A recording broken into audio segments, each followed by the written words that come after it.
बिस्मिल्लाहिर्रहमानिर्रहीम। अस्सलाम वालेकुम। होता है शब व रोज़ तमाशा मेरे आगे। मैं हूं अयाज़ अकबर यूसुफ़ज़ई और आप देख रहे हैं तमाशा। नाज़रीन, अब chief of army staff Syed Asim Munir जो हैं उन्होंने बाज़ाब्ता तौर पर पाक फ़ौज की कमान संभाल ली और कमर जावेद बाजवा साहब अब एक्स आर्मी चीफ़ बन चुके हैं और वो आज रिटायर हो रहे हैं। अगर मैं ये कहूँ कि आप रिटायर हो चुके हैं तो वो गलत नहीं है।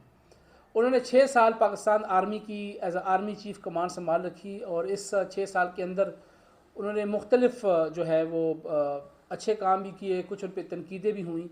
अच्छे काम अगर मैं ये कहूँ तो उन्होंने सबसे जो अच्छा काम किया, जो इस 6 सालों में दहशतगर्दी के ख़िलाफ़ जो जंग थी उसमें उन्होंने बड़ा अहम किरदार अदा किया। इसके साथ साथ जो फेटफ में हमारा नाम जो ग्रे लिस्ट में आ गया था उसमें उन्होंने एक सेल बनाया था जीएचक्यू के अंदर और उसके साथ साथ उन्होंने जाते जाते वो काम भी कर दिया कि वो फेटफ से हमारा नाम ग्रे लिस्ट से निकल के वो अब ग्रे लिस्ट की हम उससे निकल चुके हैं।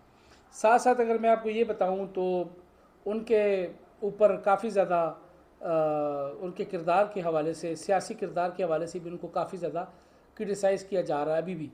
और अब जो specially vote of no confidence है, तो जो उस वक्त की हुकूमत पार्टी थी पाकिस्तान तहरीक इंसाफ, उन्होंने कहा कि इसमें तमाम जो रोल है वो जनरल कमर जावेद बाजवा साहब का था और उन्होंने ये सारा गेम प्लान बनाया था।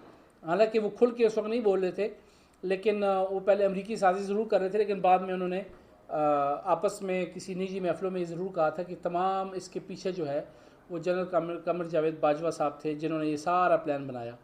ये सारा तनाज़ा शुरू उस वक्त हुआ जब DGISI, उस वक्त के DGISI जनरल फैज़, लेफ्टिनेंट जनरल फैज़ जो थे वो DGISI थे, और फिर जब उनको हटाया गया और जनरल नदीम अंजुम को DGISI लगाया गया तो उस वक्त एक तनाज़ा खड़ा हुआ और उस तनाज़े ने काफ़ी शिद्दत इख्तियार की, क्योंकि नोटिफिकेशन वज़ीर-ए-आज़म हाउस से नहीं निकला और वो नोटिफिकेशन जो है वो GHQ ने खुद ही निकाल दिया और उसके बाद कई दिन तक वो नोटिफिकेशन पड़ा रहा और अनाउंसमेंट जो है वो GHQ से हुई।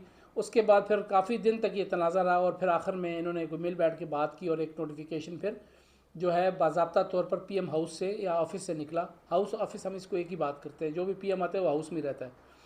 तो उसके बाद हमें मेरी 22 साल सहाफ़ती कैरियर के अंदर ये पहला नोटिफिकेशन था DGISI। इससे पहले हमने कभी नहीं देखा, क्योंकि एक अनाउंसमेंट ज़रूर होती थी लेकिन, और उसके बाद काफ़ी ज़्यादा उस नोटिफिकेशन के हवाले से भी सवालिया निशानात थे और इदारे के अंदर उसको हवाले से भी काफ़ी ज़्यादा उसको नापसंद किया गया।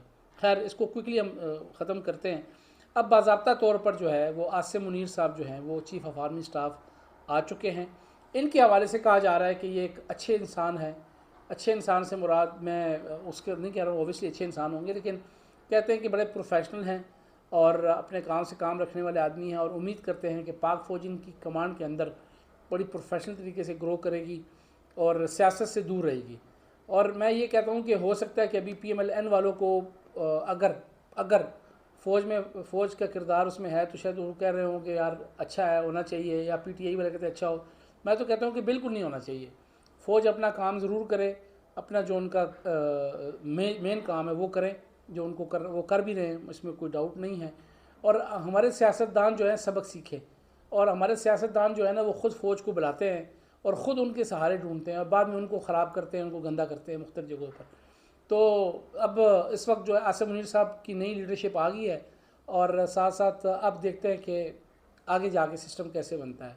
ये तो छोटी सी मैंने कहा क्योंकि आज ये बड़ी डेवलपमेंट हुई है, आज ये कमान की तब्दीली हुई है, तो मैंने कहा इस पर आपको बताते जाए। आपने खबर शबर देख ली होगी TV पे, तो एक बड़ी इंपॉर्टेंट डेवलपमेंट थी, मैं इस पर बात करें। लेकिन best wishes to general Syed Asim Munir साहब।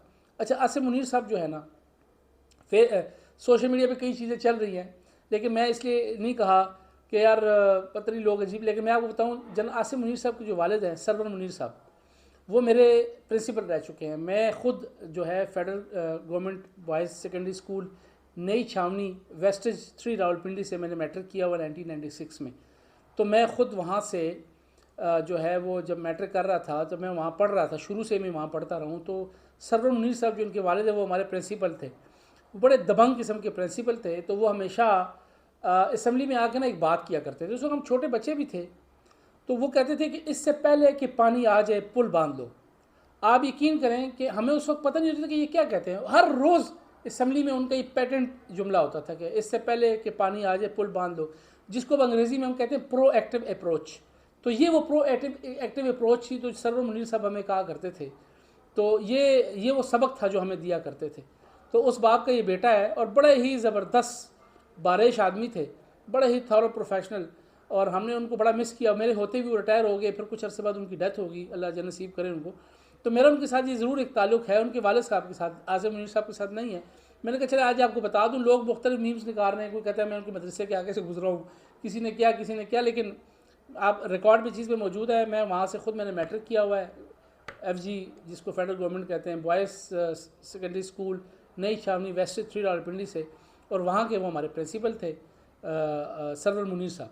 तो चले एक तो ताल्लुक़ था। दूसरा क्विकली मैं आपको बताता जाऊँ, जो इस वक्त PTI सोच रही है इस्तीफ़ों के हवाले से और असम्बली डिसॉल्व करने के हवाले से, तो ख़बर यही है कि इस वक्त PMLN ने क्लेम किया हुआ है कि उन्होंने एक PTI के एक धड़ा जो है KP में वो तैयार किया हुआ है, वो तैयार कर भी रहे हैं कि वो इस्तीफ़े ना दें। और जैसे कल भी मैंने आपको व्लॉग में बताया था, तो उस वक्त ये स्टोरी इतनी मैच्योर नहीं थी, लेकिन अभी ये स्टोरी काफ़ी मैच्योर हो चुकी है कि एक धड़ा तैयार हो रहा है, एक फॉरवर्ड ब्लॉक है जो कि जम तो नहीं होगा किसी पार्टी में, ना ही वो ऐलान करेगा, वो PTI ही को रिप्रेजेंट करेगा, लेकिन वो इस्तीफ़े नहीं देगा। वो लोग जिनको शायद ये यकीन है कि उनको आने वाले इलेक्शन में पाकिस्तान तहरीक इंसाफ टिकट्स नहीं दे रही, ये वो लोग होंगे जिनको शायद परवेज़ खटक साहब ने कहीं ना कहीं से कन्वे कराया हुआ था पहले कि शायद इनको टिकटें ना मिले, तो उन्होंने कहा कि अब टिकटें तो आगे मिलनी नहीं है, तो फिर इनके साथ बैठ के फ़ायदा क्या है। तो इसलिए उन्होंने को फॉरवर्ड ब्लॉक बनाने का फ़ैसला किया है। लेकिन ये भी मैं आपको बड़ी एक्सक्लूसिव और बड़ी ख़बर दे रहा हूँ, क्योंकि ये भी किसी के पास ये खबर नहीं है। तो KP में हो सकता है कि जो हम कह रहे थे कि बड़ा ईजी होगा, लेकिन PTI की शायद अब इतना ईजी ना हो, क्योंकि अपोजिशन भी वोट ऑफ नो कॉन्फिडेंस की मूवमेंट चला रही है। और अगर वो वोट ऑफ नो कॉन्फिडेंस की मूव जो है वो कामयाब भी हो जाती है और वो मुस्ताफ़ी नहीं होते, असम्बली डिज़ॉल्व भी हो जाती है, तो बाई इलेक्शन में जाएंगे।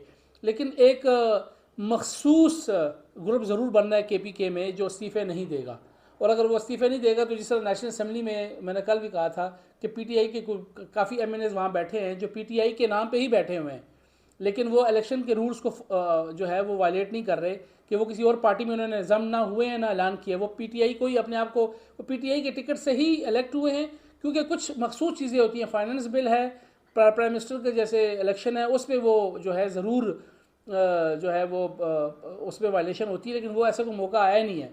उन्होंने फाइनेंस बिल को भी उन्होंने ज़रूरत नहीं पड़ी, उन्होंने वोट नहीं किया बजट में ही नहीं, और वज़ीर आज़म को भी वोट करने की उनको ज़रूरत नहीं पड़ी। तो ये वो चीज़ें हैं जो कि वो वायलेट नहीं करेंगे, लेकिन वहाँ बैठे रहेंगे, लेकिन वो PTI का हिस्सा होंगे, लेकिन उससे PTI को धचका ज़रूर पड़ेगा। पंजाब में भी इन्होंने होमवर्क कर लिया है। जरदारी साहब इस वक्त पंजाब में मौजूद है, और मेरे पास इतलात ये हैं कि PML काफ के जो 10 MPs हैं जिनके सर पर परवेज़ इलाही साहब इस वक्त CM बने हुए हैं, उसमें काफ़ी लोग जो हैं वो इस वक्त चौधरी शुजात साहब से रब्ते में हैं, और वो चौधरी शुजात साहब को यकीन दिलाते हैं कि अगर वोट ऑफ नो कॉन्फिडेंस की मूव जाती है या इस तरह की मूवमेंट हुई तो वो चौधरी शुजात साहब की बात मानेंगे, और माननी भी चाहिए। और उनके ऊपर वो इलेक्शन वाला एक्ट भी नहीं होगा, क्योंकि पार्टी के बेसिकली सदर जो है या बड़े जो है वो चौधरी शुजात साहब हैं, तो वो कोई चक्कर नहीं होगा कि परवेज़ इलाही साहब कहें जी कि वो मेरी बात नहीं मानी तो उनको आप जो है वो डिस्क्वालीफाई करते, वो भी चक्कर नहीं होगा। जो सुप्रीम कोर्ट के एक ऑर्डर भी इसके अंदर मौजूद है, जिसके वाले से आज ये हुकूमत हमजा शहबाज से लेकर जो है परवेज़ इलाही साहब को दी गई है, वो साहब को पता ही है, उसमें एक जजमेंट जो है। तो ये हमारे पास अपडेट है। इसमें मज़ीद अभी उन्होंने कहा कि हफ्ते को फिर उन्होंने पार्लिमानी पार्टी का इजलास बुलाया हुआ है। कल जो इजलास हुआ था इमरान खान की सरबराही में PTI की जो कोर कमेटी का, उन्होंने ये फैसला कर लिया है कि हम दोनों असम्बलियों से इस्तीफ़े दे रहे हैं या तहलील कर रहे हैं, और बाकी उन वहाँ से बलूचिस्तान सिंध में जिनके MPs हैं वहाँ से भी ये इस्तीफ़े दे रहे हैं। उन्हें कहा जी हफ्ता एतवार को हम डिसीजन कर देंगे, फिर आगे हम हफ्ते एतवार को अनाउंस करेंगे कि हमने कब इन असम्बलियों को तहलील करना है या इस्तीफ़े देने हैं या दोनों करने हैं। तो देखते हैं कि क्या होता है, लेकिन हमारे पास खबर ये है कि ये इतना आसान नहीं है। इसके लिए इनको लोहे के चने चबाने पड़ेंगे, और इसके लिए काउंटर स्ट्रेटजी उन्होंने बना ली हुई है। लेकिन देखते हैं कि अब मैच एक मरतबा फिर पड़ गया है। जिस तरीके से लॉन्ग मार्च का मैच था हुकूमत वर्सेस PTI, उसमें तो हुकूमत जीत गई, क्योंकि PTI को उस लॉन्ग मार्च से बजाय खोने के पाया उन्होंने कुछ नहीं। खान साहब को ज़ख्मी भी कराया, पैसे भी लगाए, वक्त भी ज़ाया किया और अपनी एनर्जी भी ज़ाया की। इस तरीके से अब इसमें हुकूमत को क्या, हुकूमत वर्सेस PTI कि इसमें क्या हुकूमत को क्या कामयाबी मिलती है, PTI को क्या कामयाबी मिलती है, इसमें हम आपको अपडेट करते रहेंगे। अपने ख्याल रखिएगा। अल्लाह हाफ़िज़।